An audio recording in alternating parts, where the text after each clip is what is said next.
Miguel Ángel Toma, gracias por estar aquí. Gracias por la invitación. Bueno, la presidenta con su discurso en las Naciones Unidas nuevamente puso sobre el escenario el tema del tratado con Irán, el tema Estiuso, el tema Nisman.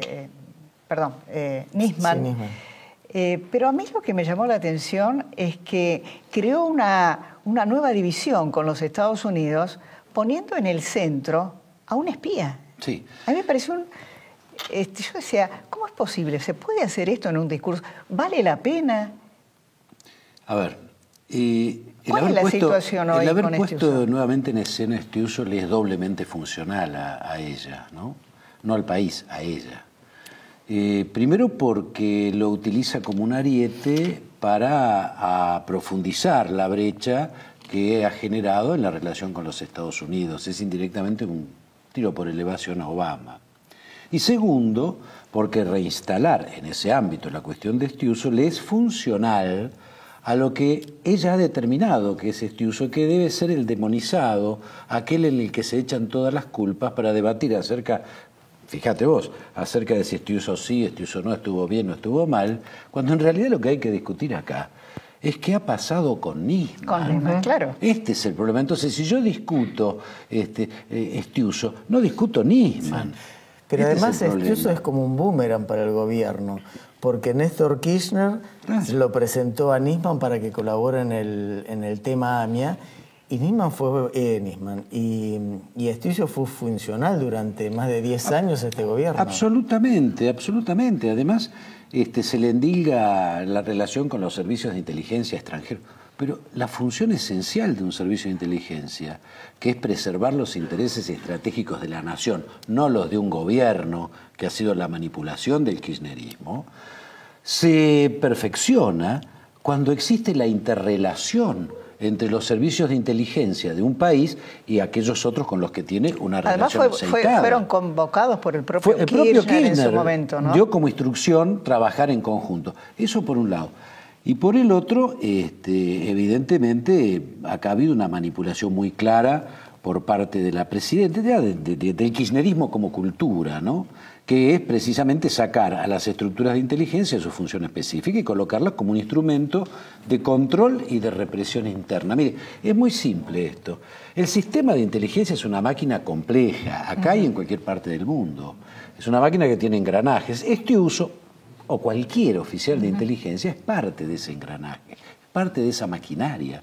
Si esa maquinaria se usa para construir, cumple con su objetivo. Ahora, si se usa para romper algo, es negativo. Pero ¿de quién es la responsabilidad? ¿De la máquina o del que la conduce? Y esto es lo que el gobierno sistemáticamente ha querido desembarazarse, generando la idea que la culpa la tiene la máquina, Estiuso, o quien fuere en su lugar. Además, yo tengo la sensación de que Obama no registra siquiera esto. Por favor. Pero también sabemos que todavía no sabemos qué le pasó al doctor Nisman. Ni lo vamos a saber mientras no haya un cambio de política. Clara, pero esto sería una cuestión de justicia, no de política. No, pero ¿por qué digo hasta que no haya un cambio de gobierno, un cambio político? Bueno, a partir del 10 de diciembre. ¿Por qué lo digo? Porque, a ver, coloquémonos en el lugar de la fiscal Fein o de la jueza Palmagini. Si tiene que investigar, como de hecho es un caso de magnicidio, pero resulta que al poco tiempo de que se produce el asesinato, la presidenta de la Nación, que se supone que tiene la integralidad de la información que le proveen las fuerzas de seguridad, las policías y la de inteligencia, se para en una cadena nacional y dice, a Nisman se suicidó. Ah, qué bien. ¿Cuál es la sensación que le queda a la persona que está investigando?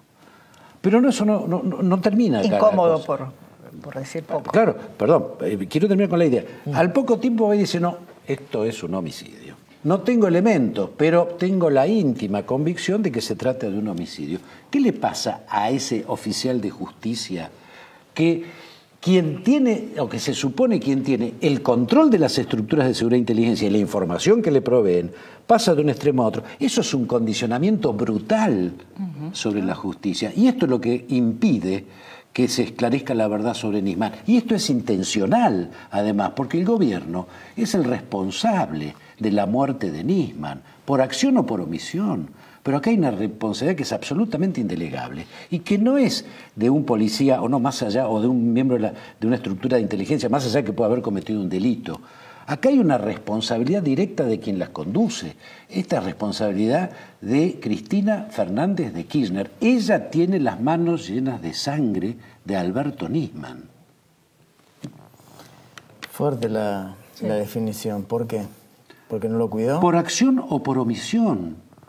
A mí no me digan... A ver, yo desde el primer día dije que estábamos frente a un homicidio. ¿Por qué lo dije? Porque lo conocía a Nisman, porque lo había tratado, y mucho. Y Estiuso también. Por supuesto, y Estiuso también. Pero no daba para una personalidad de esa naturaleza, ni todo el contexto previo que había desarrollado. Entonces, a medida que se fueron sucediendo distintas instancias y la investigación fue avanzando, llegamos, no voy a poner otros ejemplos por en honor al tiempo, la última circunstancia que se produjo en la causa, que fue la declaración de los médicos que llegaron por emergencia cuando fue convocado, y que de Swiss Medical, y determinaron, cuando cotejaron lo que ellos habían visto con las fotos que están en la causa, los médicos dijeron, señores, el cadáver no estaba en el lugar, cuando yo lo vi, en el lugar en que aparecen las fotos que están en la causa. Ningún cadáver se mueve. Ahora, entre que llegó el médico de emergencia y llegó la fiscal Fein, en esa casa estuvo fuerzas de seguridad, policiales y hasta el propio secretario de seguridad. Entonces, a mí que no me digan que no hay que investigar lo que pasó entre el momento en que los médicos dicen esto y lo que aparece en la foto. Esto se llama destruir, contaminar la escena del crimen. Y esto es un delito. Y quien contamina la escena de un crimen es porque tiene algo que ocultar. Recién reconocía que lo conoció o lo trató a Estiuso. Sí, fue subordinado mío. Sí. Y hoy un diario, el Cronista Comercial, informa sobre una nueva hipótesis que estarían barajando en el juzgado, en la fiscalía de la doctora Fein, y que sería posible suicidio inducido. Y se podría llegar a sugerir que Estiuso formó parte de esta inducción y hostigamiento. ¿Es capaz de esto, Estiuso? Yo estoy absolutamente convencido. Digo, Estiuso hoy ya es una anécdota. Existe porque lo instala todo el tiempo Cristina Fernández. ¿Por qué digo esto? ¿Pero lo podrían haber obligado a suicidarse a Nisman? A ver, si hubo un suicidio inducido y lo obligaron, es un homicidio, por favor. Claro. Digo, no es un crimen. Es lo que hoy dijo el fiscal Sánchez. Claro, obviamente, esto es un crimen. Ahora, yo lo que creo es que acá sistemáticamente lo que busca el gobierno es encontrar siempre alguna salida. Siempre, este gobierno es adolescente desde el punto de vista psicológico. No siempre la culpa la tiene otro. Es como los chicos. ¿Por qué hiciste esto? No, yo no fui, fue él, señorita. Y se enoja y da el portazo. No solo da el portazo, sino que, bueno, pero no solo eso. Detrás de todo esto, lo más dramático es la sensación que queda en el mundo después de lo que dijo esta mujer en Naciones Unidas. Yo ayer tomé contacto con dos periodistas amigos míos, uno trabaja en United Press y el otro en Washington Post. Y me decían que la sensación que había dejado ella después de traer los problemas domésticos acá, a nada más ni nada menos que la Asamblea de las Naciones Unidas, era una sensación de desconcierto en las delegaciones, porque decían en el mundo, ¿cómo es posible que con 48 horas de diferencia y en este mismo ámbito escuchamos la palabra de un argentino, el Papa Francisco, con esa profundidad, con esa autoridad moral, con esa visión estratégica, y resulta que 48 horas después tuvimos que escuchar este discurso? Y la pregunta era, ¿qué pasa en este país que la Argentina es capaz de dar un Francisco y una Cristina Fernández? ¿Será que demostró que no hay política internacional del gobierno? No solo no la hay, creo que la hay y negativa. Es decir, acá ha habido claramente en el plano internacional una actitud de este gobierno que significó alejarse de Occidente y generar en lo regional un nuevo realineamiento que nos Separó de Brasil, que es nuestro principal socio estratégico, para alinearse con Venezuela, con Cuba, etc. Además, es como una telaraña, utilizando la propia palabra de la presidenta, porque está el tratado con Irán, Nisman, la acusación de los fondos buitre a las organizaciones judías, que poco menos las acusa de ser corresponsables de la muerte. Entonces, es realmente... Vamos a hacer una pausita y vamos a poner unos segundos del discurso de la presidenta. ¿Cómo no? Vamos a escucharlo.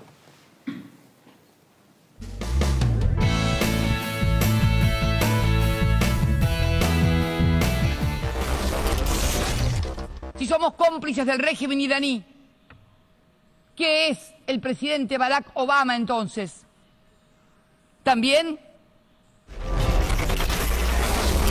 Una mezcla, porque no tiene nada que ver el tratado antinuclear con Irán y el tratado que además no está ni ratificado por el Parlamento iraní. Exactamente, pero además, una cosa es una negociación, como se planteó respecto de Irán por parte de las potencias occidentales, porque no es Estados Unidos solamente. No, claro, está Alemania, está Rusia. Está Alemania, está Rusia, está Italia, está Francia, por Dios. Fue una discusión y una negociación que lo que hizo fue ponerle un límite, ¿sí?, por la vía pacífica, después discutiremos si fue eficiente o no, esta es otra discusión, al crecimiento de un plan nuclear en manos de un Estado terrorista, que nada tiene que ver con el memorándum con Irán, que no es nada más ni nada menos que la consagración de la impunidad de un asesino. Son dos cosas totalmente distintas. Una es viable, razonable y aplaudible. Y esta otra implica necesariamente un acuerdo con aquellos que mataron 85 argentinos, porque, bueno, es algo así como decir, juntémonos con el Pucio, sí, para ver cómo hacemos para evitar los secuestros de los amigos. Además, más o menos eso. Miguel Ángel, un tratado que no fue aprobado por el Parlamento y que no se aplica en la Argentina. Mirá los conflictos absurdos e inútiles que nos ha traído. Sí, pero esto tiene que ver con este ideologismo y tiene que ver además con dos cosas. Yo estoy absolutamente convencido. Primero, fuentes alternativas para obtención de petróleo frente a la brutal crisis energética que se ha desatado a partir del desmanejo brutal de la política energética en la Argentina, en primer lugar. Y en segundo lugar, tiene que ver con la corrupción. Las valijas de Antonini Wilson eran plata de Irán. Esto lo dijo, bueno, no estoy diciendo ningún secreto, esto fue declarado por dos oficiales venezolanos que eran asistentes de Chávez, que estuvieron presentes cuando Ahmadinejad y Chávez se ponen de acuerdo para que Chávez intermedie para restablecer el flujo de tecnología nuclear argentina a Irán.